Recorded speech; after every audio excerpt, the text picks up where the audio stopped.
ರೇಣುಕಾಸ್ವಾಮಿ ಕೊಲೆ ಪ್ರಕರಣದಲ್ಲಿ ಸಿಕ್ಕಾಕೊಂಡಿರುವಂಥ ನಟ ದರ್ಶನ್ಗೆ ಸದ್ಯಕ್ಕೆ ಜಾಮೀನು ಸಿಕ್ಕಲ್ವೇನೋ ಅನ್ನೋದು ಬಹುಜನರ ಅನುಮಾನ ಇರಬಹುದು. ನ್ಯಾಯಾಲಯಗಳನ್ನು ಇತ್ಯರ್ಥ ಮಾಡಬೇಕು. ಸಾಮಾನ್ಯವಾಗಿ ಈ ರೀತಿಯ ಮರ್ಡರ್ ಪ್ರಕರಣಗಳಲ್ಲಿ ಅದರಲ್ಲೂ ಎವಿಡೆನ್ಸಸ್ ಸ್ಟ್ರಾಂಗ್ ಆಗಿದೆ ಅಂತಂದಾಗ ಸಾಮಾನ್ಯವಾಗಿ ಚಾರ್ಜ್ ಶೀಟ್ ಆಗೋವರೆಗೂ ಒಂದಲ್ಲ ಒಂದು ರೂಪದಲ್ಲಿ ಅವ್ರುಗಳ ಪ್ರಯತ್ನ ಮಾಡ್ತಾರೆ. ಅದು ಸಿಕ್ಕದೇ ಇರೋದು ಸಹಜ. ಕೆಳಗಡೆ ಕೋರ್ಟ್ಗೆ ಹೋಗ್ತಾರೆ, ಹೈಕೋರ್ಟ್ಗೆ ಹೋಗೋದು, ಸುಪ್ರೀಂ ಕೋರ್ಟ್ಗೆ ಹೋಗೋದು. ಇದು ಹಾಗಾಗಿ ಗೊತ್ತಿಲ್ಲ ಕೋರ್ಟ್ ಏನು ಮಾಡುತ್ತೋ. ಆದರೆ ಪೊಲೀಸ್ನವ್ರು ಮಾತ್ರ ಸಾಕ್ಷ್ಯವನ್ನು ಇನ್ನಷ್ಟು ಗಟ್ಟಿ ಮಾಡಕ್ಕೆ ಮಾಡ್ತಿದ್ದಾರೆ. ಅವ್ರೇನಾದ್ರು ಸಲ್ಲಿಸಿದ್ರೆ ಜಾಮೀನಿಗೆ ಆಕ್ಷೇಪಣೆ ಹಾಕೋಣ ಅಂತ. ಆಲ್ರೈಟ್.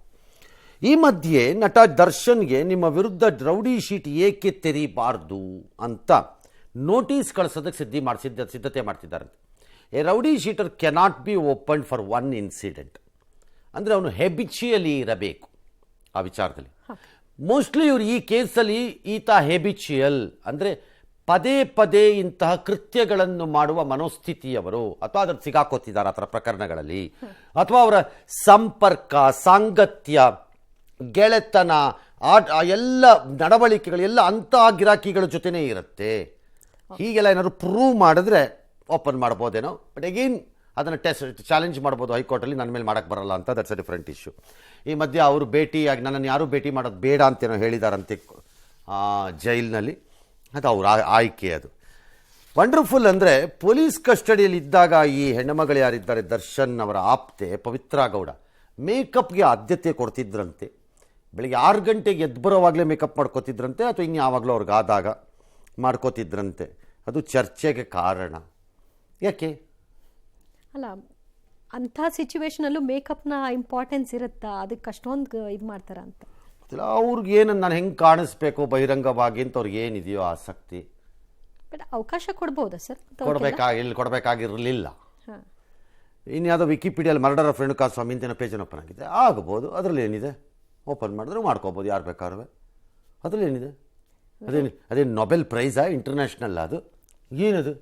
ಸೆಲೆಬ್ರಿಟಿ ಇರೋದ್ರಿಂದ ಒಂದು ನಾರ್ಮಲ್ ಮರ್ಡರ್ ಕೇಸ್ನು. ಯಾರು ಹೇಳಿದ್ದದು ನಾರ್ಮಲ್ಲು ಅಂತ? ನಾರ್ಮಲ್ ಅಂತ ಹೇಳಿದ್ಯಾರು ಹಾಗಾರೆ? It's not normal because it is associated with A celebrity. ಹಾಗಾಗಿ ನಾರ್ಮಲ್ ಹೆಂಗಾಗತ್ತದು?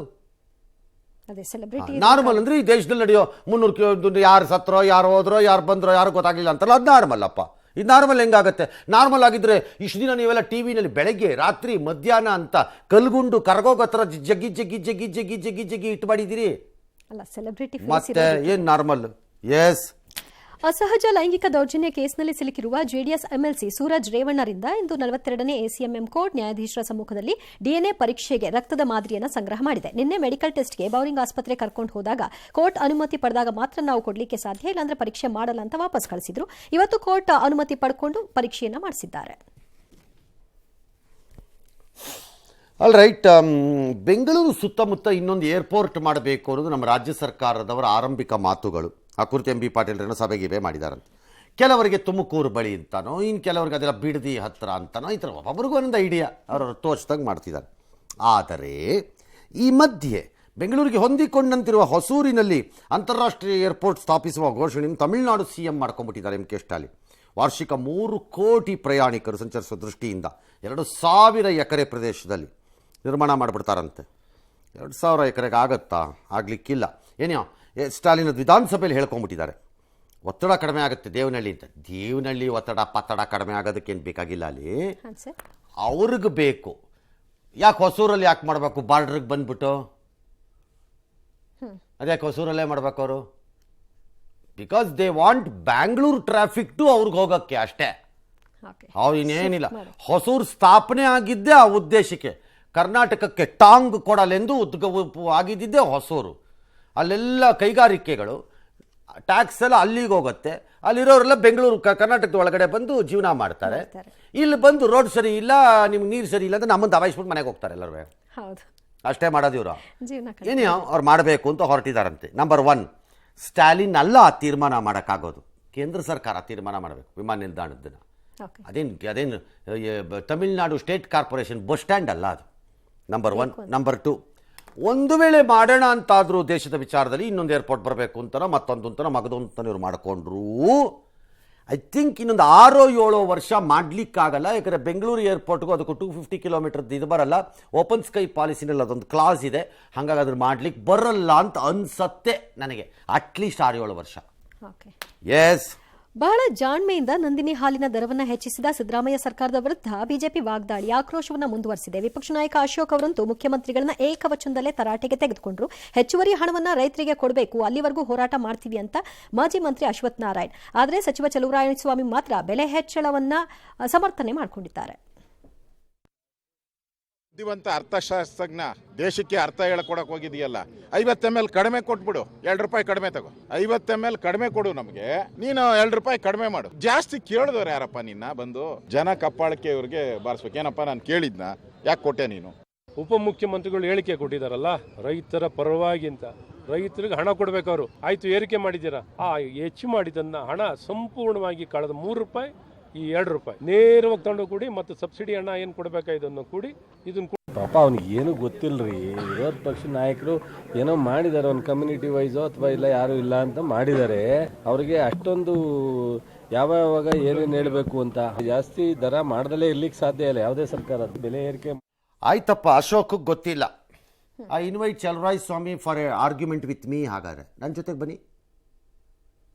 ಅವ್ರಿಗೆ ಗೊತ್ತಿಲ್ಲ ತಾನೆ? ನೀವು ರಾಜ್ಯಕ್ಕೆ ತಾನೇ ಉತ್ತರದಾಯಿತು. ಅಶೋಕ್ಗೆ ಒಬ್ರಿಗಲ್ವಲ್ಲ, ರಾಜ್ಯಕ್ಕೂ ಇರಬೇಕಲ್ಲ. ಇಲ್ಲಿ ಬನ್ನಿ, ಹಂಗಾರೆ ನಾನು ಕೇಳ್ತೀನಿ ನಿಮ್ಮನ್ನು.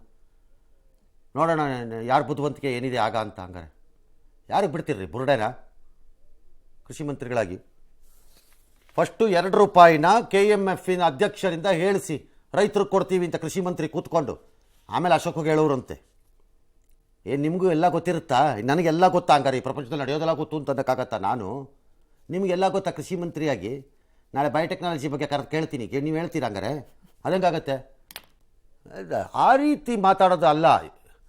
ಮಾಡಿದ್ದೆಲ್ಲ 2 ರೂಪಾಯಿ ರೈತರು ಕೊಡ್ತಿದ್ದೀರಾ? ಅನೌನ್ಸ್ ಮಾಡಿ ನೋಡೋಣ. ಎಲ್ಲಿ ಮಾಡಿದಿರಿ? ಗ್ಯಾರಂಟಿ ಹೇಳಿದ್ದೀನಿ, ದೊಕ್ಕಾಗ್ತಾರೆ, ಕೊಡಲ್ಲ ಇವ್ರುಗಳು, ಕೊಡಲ್ಲ ಇವರು. ಆಮೇಲೆ ಎರಡನೇದು, I have a strong objection. Ashok ಉತ್ಸಾಹದಲ್ಲಿ ನೀವು ಮಾತನಾಡುವಾಗ ಚೀಫ್ ಮಿನಿಸ್ಟರ್ಗೆ ಏಕವಚನದ ಪ್ರಯೋಗ ಬೇಕಾಗಿಲ್ಲ. ಮೊನ್ನೆಷ್ಟೇ ವಿಜೇಂದ್ರ ಅವ್ರಿಗೆ ಹೇಳಿದೆ ಕೋರ್ಟ್, ಬೇಕಾಗಿಲ್ಲ. It's not fair. ಹೇಗೆ ನಾನು ಮತ್ತೆ ಹೇಳ್ತೀನಿ ಅದನ್ನು, ಬೇಕಾದ್ರೆ ನೀವು ಟೀಕೆ ಬೇರೆ, ಏಕವಚನದ ಪ್ರಯೋಗ ಬೇಕಾಗಿಲ್ಲ. ಎಸ್. ವಿವಾದಾತ್ಮಕ ಹೇಳಿಕೆಯಿಂದ ಸತು ಮಾಡಿದ್ದಂಥ ಸ್ಯಾಮ್ ಪಿತ್ರೋಡಾ, ಓಹೋ, ಅವ್ರು ವಾಪಸ್ ಹಾಕ್ಬಿಟ್ರಲ್ಲಪ್ಪ.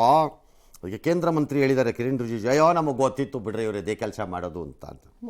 ಅಷ್ಟಕ್ಕೂ ಸಂದರ್ಶನದಲ್ಲಿ ಮೋದಿಯವರು ಹೇಳೇ ಬಿಟ್ಟಿದ್ರು ಮೊದಲೇ, ಅದನ್ನೇ ಮಾಡ್ತಾರೆ ಇವರು ಅಂತ. ನನಗೂ ಹಂಗೆ ಅನ್ನಿಸ್ತಿದೆ ಈಗ, ಅವ್ರು ಅದನ್ನೇ ಮಾಡಿದ್ದಾರೆ ಅಂತ. ಅದಾದಾಗ ಎಲೆಕ್ಷನಲ್ಲಿ ಎಲ್ಲಿ ಗಲಾಟೆ ಆಗ್ಬಿಡುತ್ತೋ, ತೊಂದರೆ ಆಗ್ಬಿಡುತ್ತೋ ಅಂತ ಕಿತ್ತಂಗೆ ಮಾಡಿ ಕರ್ಕೊಂಬಂದ್ರು ವಾಪಸ್ಸು. ನಾಚಿಗೇಡು. ದೇಶವನ್ನು ಹೀಗೆಳೆಯುವ, ದೇಶದ ಜನರನ್ನು ವಿವಿಧ ಇದಕ್ಕೆ ಹೋಲಿಕೆ ಮಾಡಿ ಕುತಂತ್ರಿಯ ರೀತಿ ಮಾತನಾಡುವ ಬುದ್ಧಿಹೀನರೊಬ್ಬನ ವಾಪಸ್ ಕರ್ಕೊಂಡು, ನಿಮಗೇನು ಬೇರೆ ಬುದ್ಧಿವಂತರೇ ಇಲ್ವಾ ಯಾರುವೇ ಕಾಂಗ್ರೆಸ್ಗೆ? ಇಟ್ ಶೋಸ್ ಅನಿವಾರ್ಯತೆ ಏನು ನಿಮಗೆ ಆ ಕುಟುಂಬದ ಮತ್ತು ಆ ಕುಟುಂಬದ ಸಂಬಂಧದಲ್ಲಿ ಅಂತ. ಇದನ್ನೇ ಕುಟುಂಬ ಅನ್ನೋದು, ಇದನ್ನೇ ಅನ್ನೋದು ಕುಟುಂಬ ಅಂತ. ಏನು ನಿಮಗೇನು ಗತಿನೇ ಇಲ್ವಾ ಬೇರೆ ಯಾರುವೇ? ಸಂಸತ್ತಿನ ಜಂಟಿ ಅಧಿವೇಶನ ಉದ್ದೇಶಿಸಿ ರಾಷ್ಟ್ರಪತಿಗಳ ಭಾಷಣ ಮಾಡಿದ್ರು. ಅಲ್ಲೂ ತುರ್ತು ಪರಿಸ್ಥಿತಿ ಬಗ್ಗೆ ಉಲ್ಲೇಖ ಆಗಿದ್ದಕ್ಕೆ ಗಲಾಟೆ ಮಾಡಿಬಿಟ್ರಂತೆ ಕಾಂಗ್ರೆಸ್ನವರು. ಕರಾಳ ಅಧ್ಯಾಯ ಅಂತ ರಾಷ್ಟ್ರಪತಿ ಹೇಳಿದ್ರು. ಆಡಳಿತ ಪಕ್ಷದವರು ಮೇಚ್ ಕೊಟ್ಟಿದ್ರು, ವಿಪಕ್ಷದವರು ವಿರೋಧ ಪಕ್ಷ ಪಡೆದ್ರು. ಯಾಕೆ ವಿರೋಧ ಪಕ್ಷ ಪಡೆದ್ರು? ರಾಹುಲ್ ಗಾಂಧಿ ಆಕ್ರೋಶ. ಯಾಕೆ ಆಕ್ರೋಶ? ಏನು ಆಕ್ರೋಶ ಏನಿದೆ? ಅದು ಕರಾಳನೇ ಇಲ್ಲ. ಎಮರ್ಜೆನ್ಸಿ ಮಾಡಿದ್ದು ಸರಿ ಅಂತ ಹೇಳಿ ಕಾಂಗ್ರೆಸ್ನವರಾಗರೆ. ಅದರಂಥ ಚಿನ್ನದ ಯುಗ ಇನ್ನೊಂದು ಇಲ್ಲ. ಸ್ವರ್ಣ ಯುಗ ಎಂದರೆ 75, 77 ಅಂತ ಹೇಳಿ. ಯಾರು ಬೇಡ ಅಂದರು? ಹೇಳಿ ನೋಡೋಣ. ಅದು ಹೇಳಲ್ಲ. ಅಪೋಸಿಷನ್ ಅಂತೀರಿ. ಅವಾಗಾಗಿದ್ದ ದೌರ್ಜನ್ಯ ದಮನ ನಮ್ಮ ಪ್ರಜಾಪ್ರಭುತ್ವ ಅವತ್ತು ಹೊಸಕಾಕಿರ್ಲಿಲ್ವಾ? ಅದು ನೀನು ಒಪ್ಕೋಬೇಕು ಕಾಂಗ್ರೆಸ್ಸು. ಹೌದು, it was bad in taste decision ಅಲ್ಲಿ ಅವಾಗ ಅಂತ. ಅದರಲ್ಲೇನಿದೆ? ರಾಷ್ಟ್ರೀಯ ಪ್ರಸ್ತಾಪ ಆಗಿದ್ದೇ ನೋಡಿರಲಿಲ್ಲ ಅಂತೆಲ್ಲ ಬಿಟ್ಟಿದ್ದಾರೆ ರೈಲನ್ನು. ಏನಿಲ್ಲ, Congress will have to accept or face it. ನಿಮಗೂ ಬೇಕಾದಾಗ ಎಮರ್ಜೆನ್ಸಿ ಬಗ್ಗೆ ಯಾರು ಮಾತಾಡಬಾರ್ದು. ಬೇರೆ ವಿಚಾರಕ್ಕೆ ಅದು ಕೋರ್ಟಲ್ಲಿ ಖುಲಾಸೆ ಆಗಿದ್ರು ಮಾತಾಡ್ತಾನೇ ಇರ್ಬೋದು. ಈಗ ಈ ಸಂವಿಧಾನಕ್ಕೆ ಬದಲಾಯಿಸ್ತಾರೆ. ಯಾವನು ಹೇಳಿದನ್ರಿ ಬದಲಾಯಿಸ್ತಾನೆ ಅಂತ? ಯಾರು ತೋರಿಸ್ಬೇಕಲ್ಲ ಒಬ್ರು. ಇಲ್ಲ, ಮಾತಾಡ್ತಾ ಇರೋದು ಸುಮ್ಮನೆ. ಕಾಂಗ್ರೆಸ್ ಮಸ್ಟ್ ಬೋ ಹಿಸ್ ಹೆಡ್ ಇನ್ ಶೇಮ್ ಆ ವಿಚಾರದಲ್ಲಿ. ಇವತ್ತಿರೋರು ಜವಾಬ್ದಾರಿ ಅಲ್ಲ ಅದಕ್ಕೆ, ಕೆಲವರನ್ನು ಬಿಟ್ಟರೆ. ರಾಹುಲ್ ಗಾಂಧಿ ರೆಸ್ಪಾನ್ಸಿಬಲ್ ಅಂತ ನಾನು ಹೇಳೋಕ್ಕಾಗಲ್ಲ ಅದಕ್ಕೆ. ಆದರೆ ನಿಮ್ಮ ಅಜ್ಜಿ ಮಾಡಿದ್ದಕ್ಕೆ ಹೇಳಬೇಕು ಆ ದಿನದ ತಪ್ಪು ನಿರ್ಧಾರ ಅದು, ಹೌದು. ಅಪೋಸ್ ಮಾಡಿ ಏನು ನಡೆದೇ ಇಲ್ಲ ಅನ್ನೋ ಥರ ಡ್ರಾಮಾ ಮಾಡಬಾರ್ದು. ಮಾತಾಡಬಾರ್ದು. ಎಸ್. ಇಂದು ಸಂಸತ್ಗೆ ಆಗಮಿಸಿದ ರಾಷ್ಟ್ರಪತಿಗಳನ್ನ ಸೆಂಗೋಲ್ನೊಂದಿಗೆ ಪ್ರಧಾನಿ ಸ್ವಾಗತ ಮಾಡಿದ್ರು. ಈ ಹೊತ್ತಿನಲ್ಲೇ ಸೆಂಗೋಲ್ ರಾಜಸತ್ಯ ಪ್ರತೀಕ, ಇದನ್ನ ಸಂಸತ್ನಿಂದ ತೆಗೆದು ಅದರ ಜಾಗದಲ್ಲಿ ಸಂವಿಧಾನ ಪ್ರತಿ ಇಡಿ ಅಂತ ಎಸ್ಪಿ ಸಂಸದ ಆರ್.ಕೆ. ಚೌಧರಿ ಆಗ್ರಹ ಮಾಡಿದ್ರು. ಇದಕ್ಕೆ ಕಾಂಗ್ರೆಸ್ ಆರ್ಜೆಡಿ ಬೆಂಬಲ ಸೂಚಿಸಿತು. ಇದಕ್ಕೆ ಬಿಜೆಪಿ ತಿರುಗೇಟ್ ಕೊಡ್ತು. ಸಮಾಜವಾದಿ ಪಕ್ಷ ಈ ಹಿಂದೆ ರಾಮಚರಿತ ಮಾನಸ್ ಬಗ್ಗೆ ಟೀಕೆ ಮಾಡಿತ್ತು. ಇದೀಗ ಭಾರತೀಯ ಸಂಸ್ಕೃತಿ, ಅದರಲ್ಲೂ ತಮಿಳಿನ ಸಂಸ್ಕೃತಿಯ ಪ್ರತೀಕವಾದ ಸೆಂಗೋಲ್ ಬಗ್ಗೆ ಟೀಕೆ ಮಾಡ್ತಿದೆ, ಸೆಂಗೋಲನ್ನ ಅಪಮಾನಿಸ್ತಾ ಇದೆ. ಇದನ್ನ ಡಿಎಂಕೆ ಒಪ್ಪುತ್ತಾ ಅಂತ ಡಿಎಂಕೆ ಮಾತೇ ಆಡಲ್ಲ.